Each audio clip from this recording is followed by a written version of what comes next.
Thank you all so much for coming out tonight for Christina's Artist Talk. I'm so excited to hear all about the work. For those of you that don't know me, I'm Christina Burrell, another Christina, and I'm the curator here at the Art Center.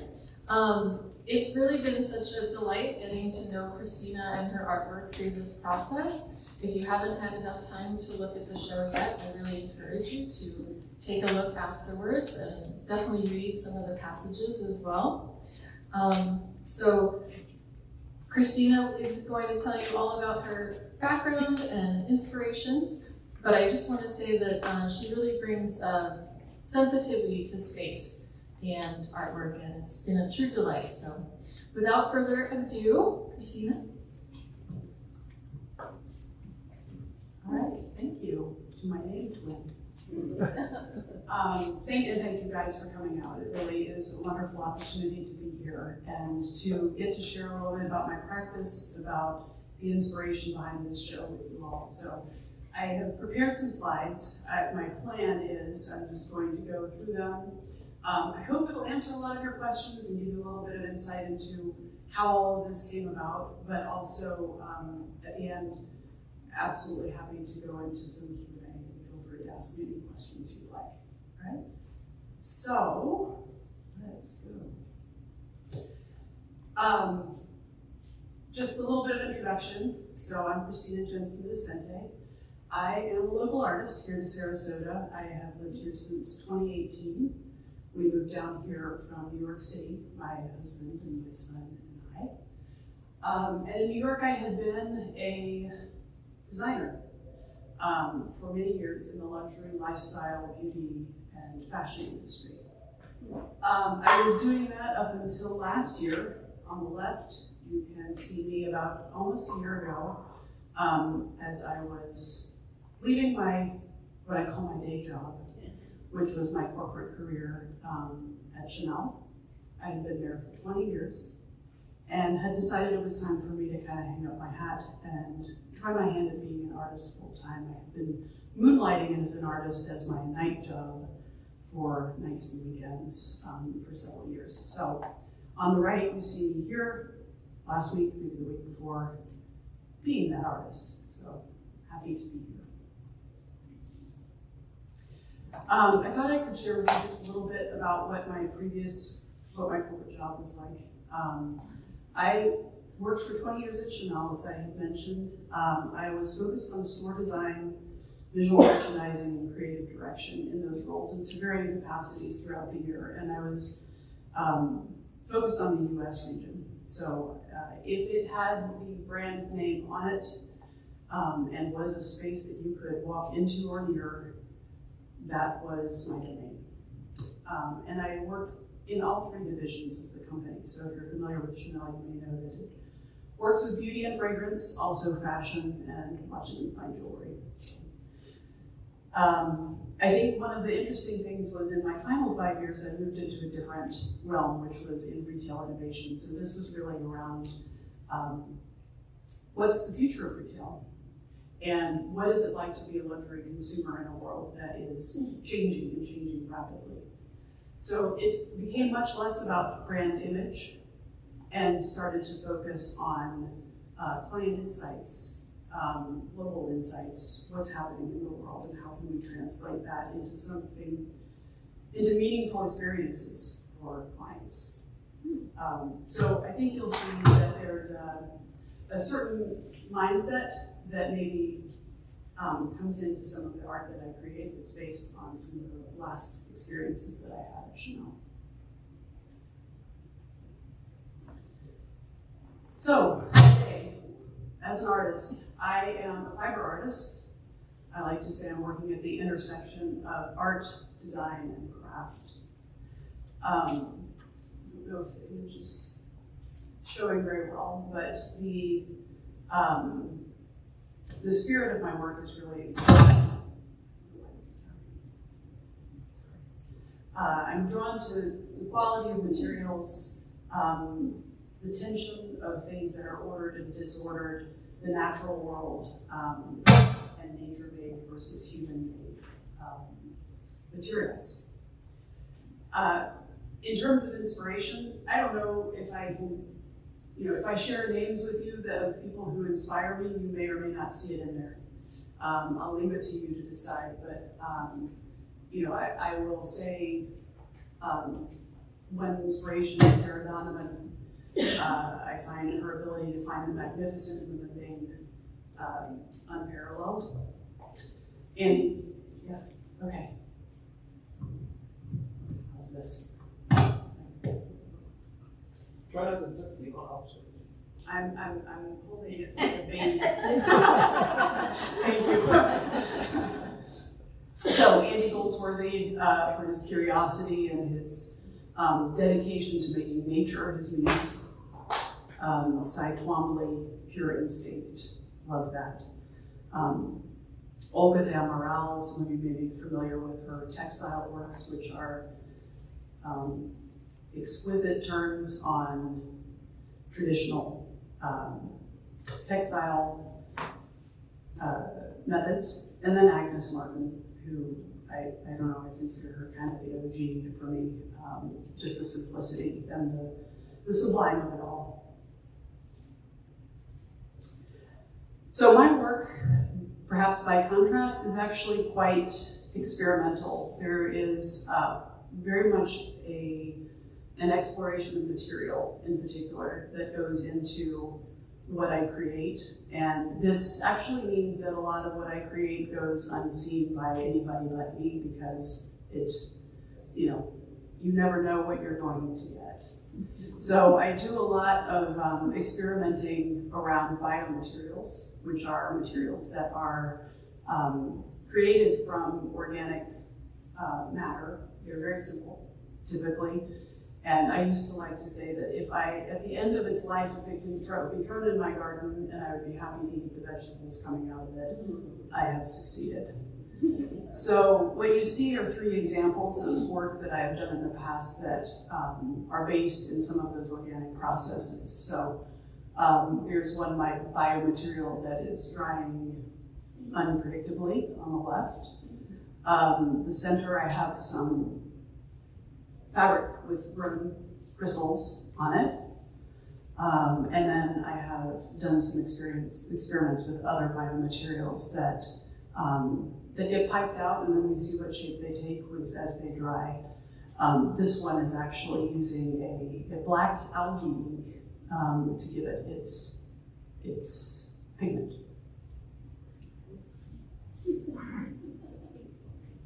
So, Encoded, that's the show we have here today. It's the largest body of work that I've done.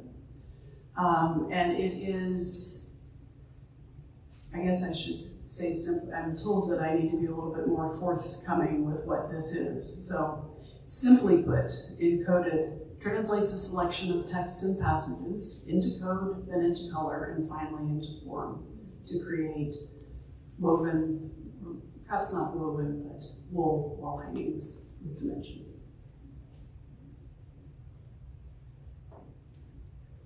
Why code? So I became fascinated with how we transmit thoughts, ideas, information. Some of this was also going back to some of the last things that I was focused on in my work, in my job, which was really around information design, and how we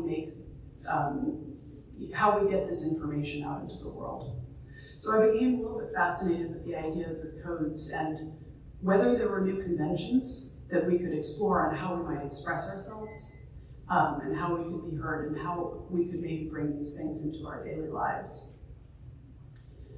So I began to think about codes, and I began to wonder if there were codes that we could start to reinterpret in the artistic process. And I did a little survey on the codes that are out there, and there are an astounding number of them, and generally they're limited to the people who know how to read them, which in a way is a shame. So you have computer codes, you have secret ciphers, you have encryption codes, and Braille, sign language, semaphores, hieroglyphics. If you go into the world of nature, you also have codes with the murmurations of birds rock formations and the information that they contain as you look at the striations, or even DNA code, which opens up a whole other topic.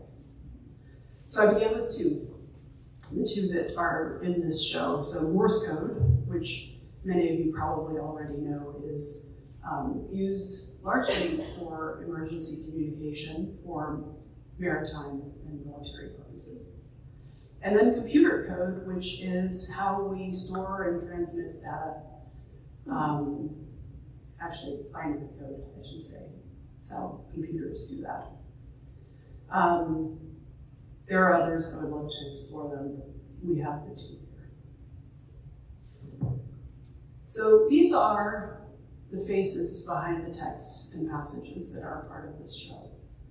I'm not going to highlight what the texts are specifically, but I will say that the thread that links them all together is this reverence for life and a willingness to dig very much below the surface of what it is to be a human. There is a plethora of life-affirming ideas that these people have dedicated their practices to. And in a sense, they're all saying the same thing, despite their diverse backgrounds and their diverse eras and even vocations. They do all kind of say the same thing, just through the lens of their lived experience. So for me, giving form to their words is an act of celebration. I love the idea of creating physical reminders that can be in this space with us. They're tangible symbols of their own thoughts. I'll take you through just a few of the pieces that are in the show, just to kind of give a sense of what I'm talking about here. So this piece, you probably noticed as you walked in, 3 pieces actually hanging in the center of the space called 3 Gospels. It is clarity, courage, and hope, left to right. And they are based on a work by Alice Walker. It's an excerpt from the Temple of My Familiar, and from that, the Gospel According to Should. To me, this is 3 of, I want to say maybe 20-some verses from the Gospel According to Should. These 3 I pulled out, they could almost be a standalone for what this concept represents to me. This is Remembrance. This is a poem by Rupi Kaur, who is a poet and illustrator. The text is certainly too long for me to read, but the poem itself speaks about the divinity of the natural world.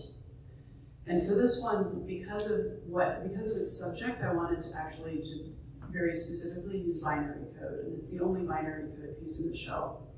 I really was enjoying the tension of binary code versus nature, human order versus the complexity of organic material, and the fact that biological science proves that the complexity of nature will always prevail over the rigidity of human order.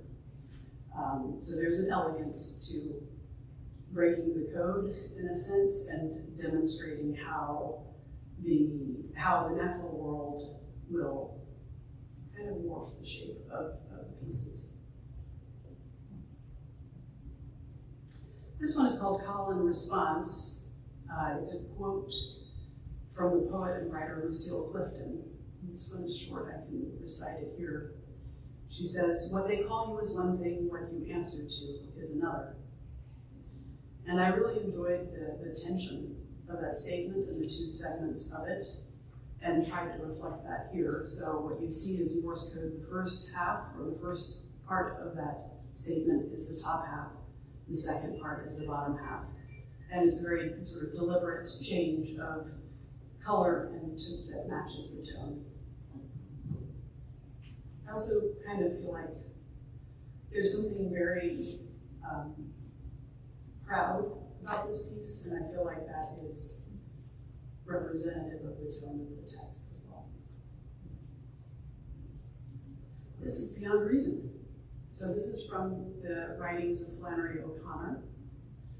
I find it reasonable to believe, even though these beliefs are beyond reason.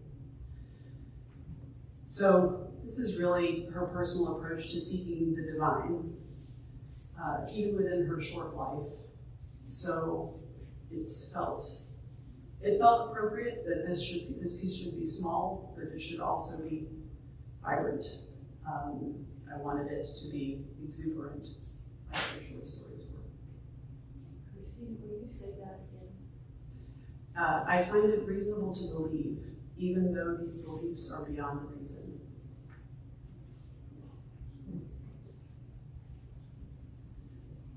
Verse 33 is actually the 33rd verse from the Tao Te Ching. This verse in particular speaks to transcendence. The Tao Te Ching, just to circle back for a moment, is actually the central text for Taoism, over 2,000 years old. So this one speaks of transcendence specifically, but aside from the verse, the total text to me speaks not only of transcendence, but the idea of the highest version of surrender. So, and surrender to me, there's the water is one of the main symbols that comes to mind for me. So, the idea of order within disorder. So there's a fluidity here that I was trying to capture of the ebb and flow of emotion that comes with surrender. Mothers and daughters. This one actually has no accompanying text because the title is the text. So this one is mothers, the other one is daughters. I would say there's a meaning to these that is relevant to the show specifically, and then there's a more personal meaning for me. In the context of the show, it's really a call to remember the women in our lives and to reflect on the natural wisdoms that are found in the feminine, or the nocturnal, or the yin, whatever way you like to think about that. And for me, as you know, personally, this is a reflection on being both a mother and a daughter, and also a woman who is independent of both of those things.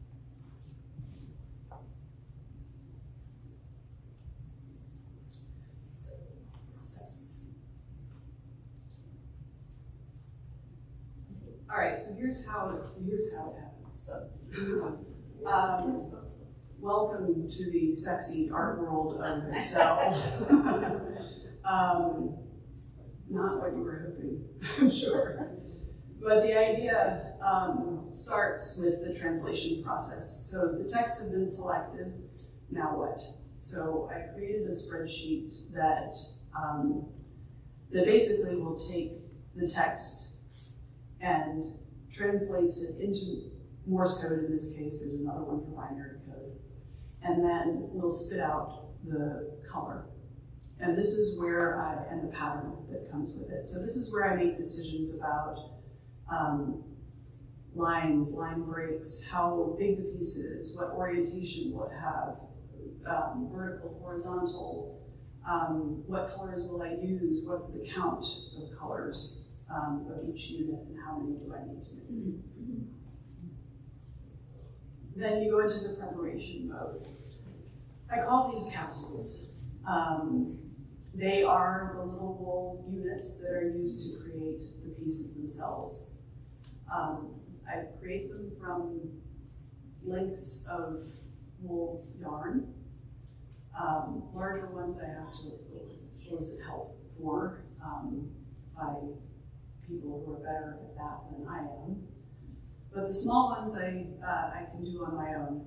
And you may notice also that integrated into some of my pieces are also small beads. So I also hand form these clay beads to and gild them. And the idea there is how do we bring in other materials that that complement the wool.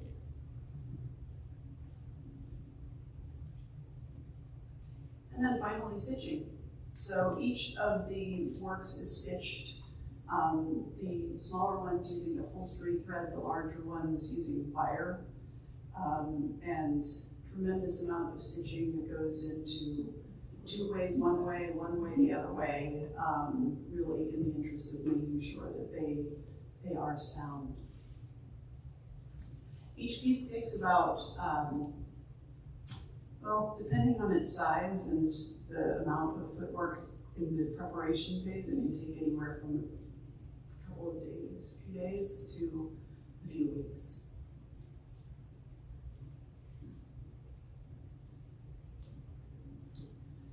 So one final thought before I wrap up is about the importance of place. This is where I'm going to take off the artist hat and put on the designer hat again, because I'd like to speak to a couple of things. First of all is some of the decisions that were made in terms of what the environment is for the show itself. So you'll notice, obviously, the walls are very dark, almost black. The idea here was to create, how to create an environment that would allow each piece to pop.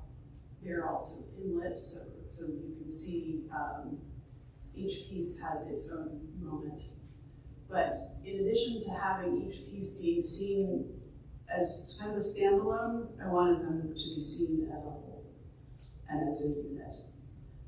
So that was sort of a unifying feature that was done very deliberately.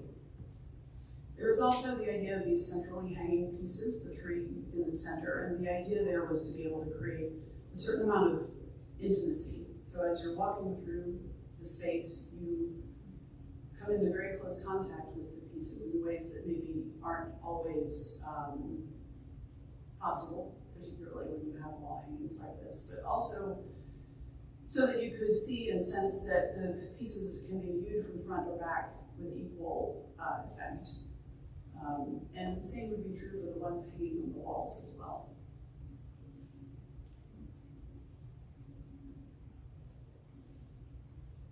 And that's it. Oh, wait, no, I had more. Hold on. Okay, that was the technical part. I wanted to do one more thing. This is an experiment, and I'm going to ask you all to go with me on this experiment. So this, and again, this is going back to the power and the importance of place. So I want you all to think for a moment about a place that when you entered it, it moved you. This can be a home, it can be a museum or a gallery, it can be a place of worship, it can be a place of learning, it can be a place in nature. But when you have this place in your mind, I want you to hold it there for a moment and think about what are the things that are in this place. Who put those things there, and why? And what meaning did those things have to whoever put them there? What meaning do they have for you as you remember that place?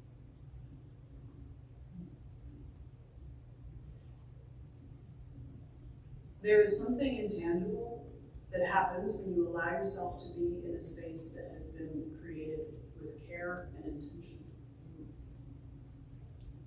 The best spaces, you will feel the life that is behind them. If you're inclined, you may also feel the divine. So this notion of the intangible was very present as I was thinking about how these works needed to come together and then how the exhibit needed to come together as a whole. So as you're going through, and if you haven't spent time with the pieces, maybe take some time later. Definitely read the pieces or look at them and pick 1 or 2 that maybe resonate for you. But beyond that, maybe take a step back and see whether you can sense the intangible.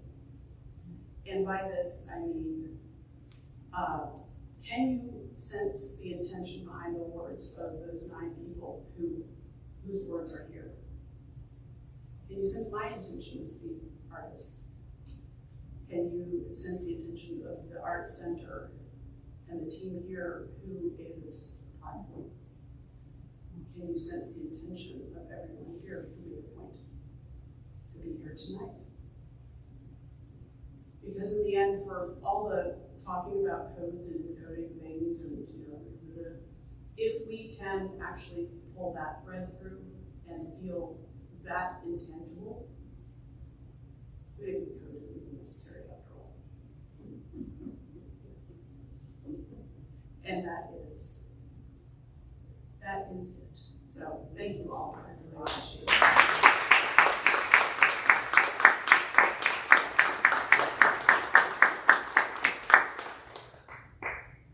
So I'm happy to answer any questions or reflections if anybody has anything you would like to add.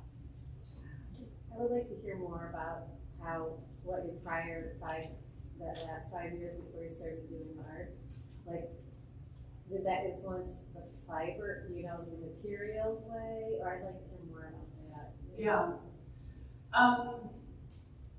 I think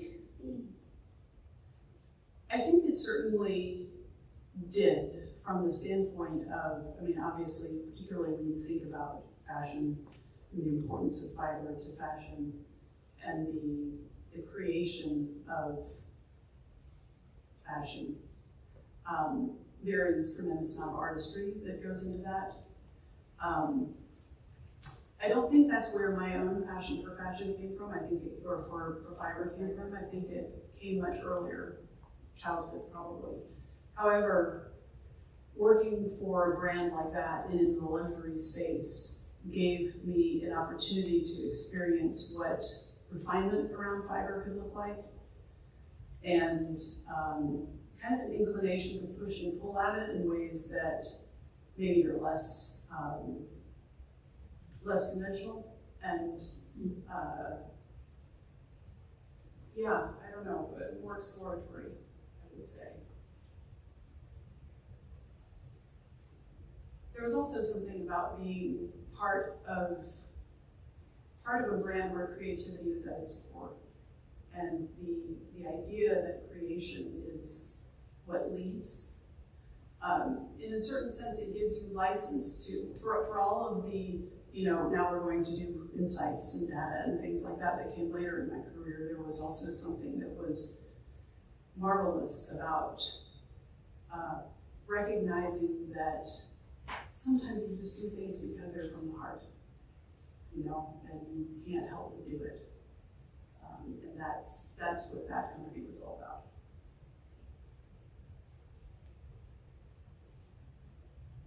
Do you find you're going to keep working in fiber, or are you going to move to other materials? No, I think fiber's it.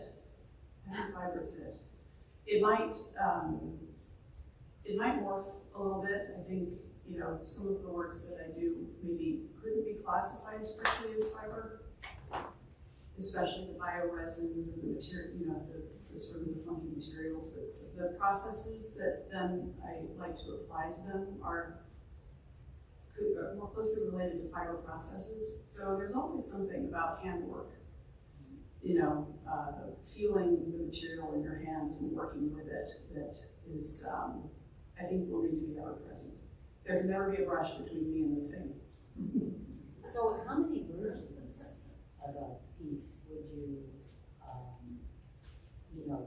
use to develop the final piece of art? Series?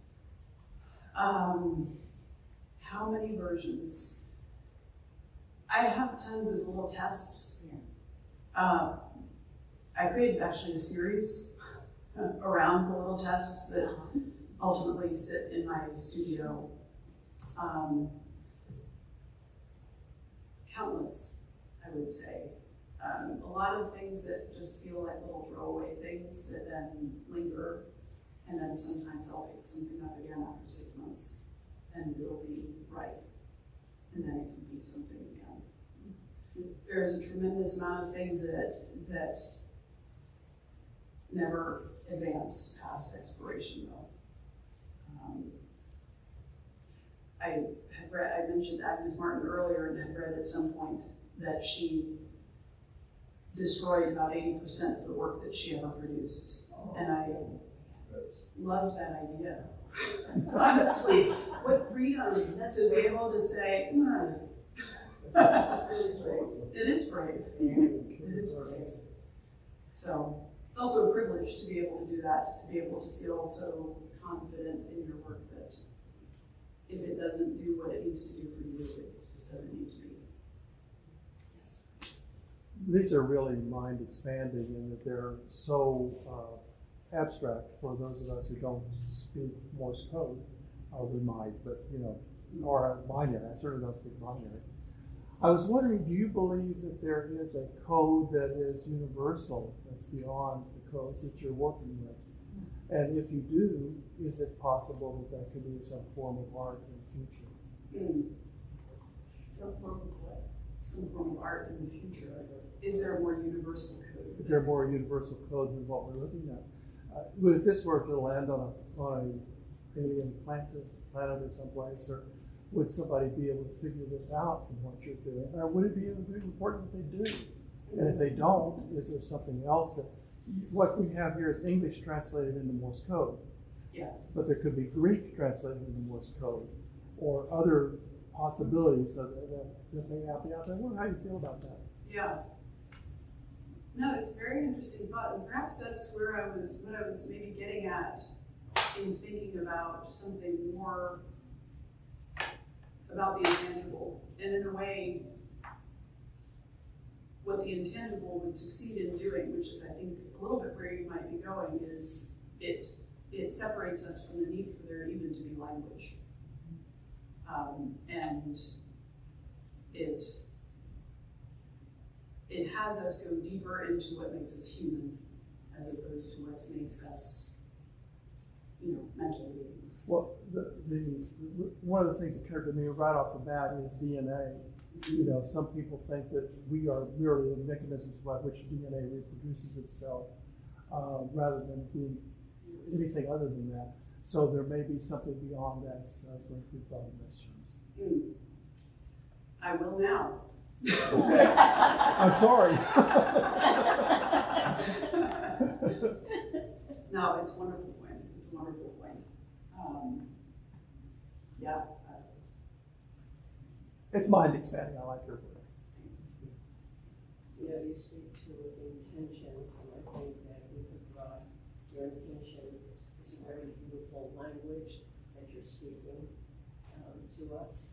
But I've also felt very strong. I read all the text, and that to me really spoke about what we need to remember in these times.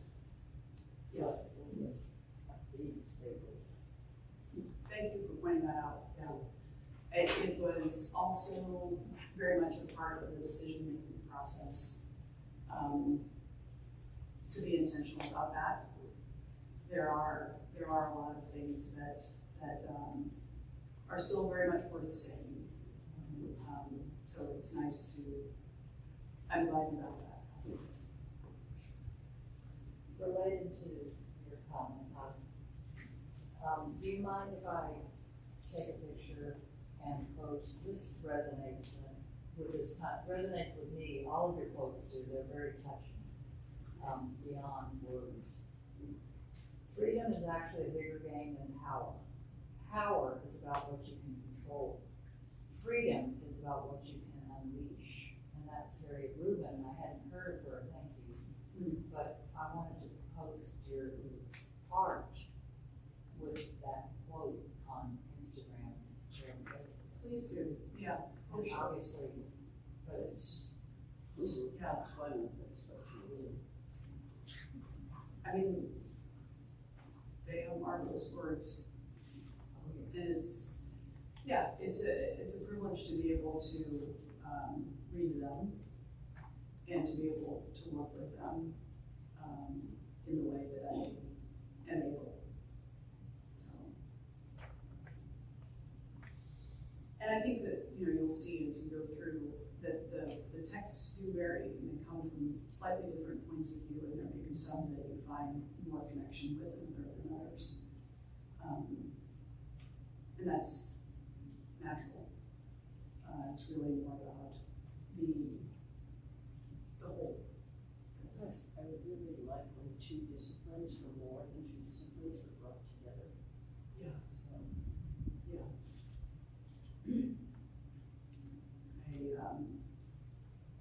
I have a great deal of humility around what the people whose words I'm borrowing may think about the application and how it's been done. But they have been generous to share their efforts, and I'm glad to take inspiration from them. So Christina, it's quite impressive actually how long you've been dedicating yourself to your art practice. I was wondering, I mean, I know, but I was wondering if you could just share how long you've been doing this and maybe what's next. Yeah, sure. I would say I've probably been doing this since 2016, kind of loosely. More officially, when we moved down here, I got a studio space over at Tall Sports, and you may be familiar. I was there for about a year. And then now work out of our home. And kind of worked quietly in the background for several of those years. I had my introduction into the world as a proper artist from Mara, who was here in 2023. I'm on the roster at her gallery downtown, so if you ever come to First Fridays or anything like that and stuff, and check my work out there. I think beyond that, I will be sending the works, or some of them at least, from here to Plymouth Harbor, the gallery on the mezzanine there, directly after this show. And then I have a project with my mother who's here at Glass Artist. We are planning to do a couple of collaborative pieces for Ona House, which is a gallery in East Hampton, New York. This summer, they're doing a mother-daughter show. And so mothers and daughters again. We will have a fiber and glass piece or two of some to be determined. So I'm very excited about that. And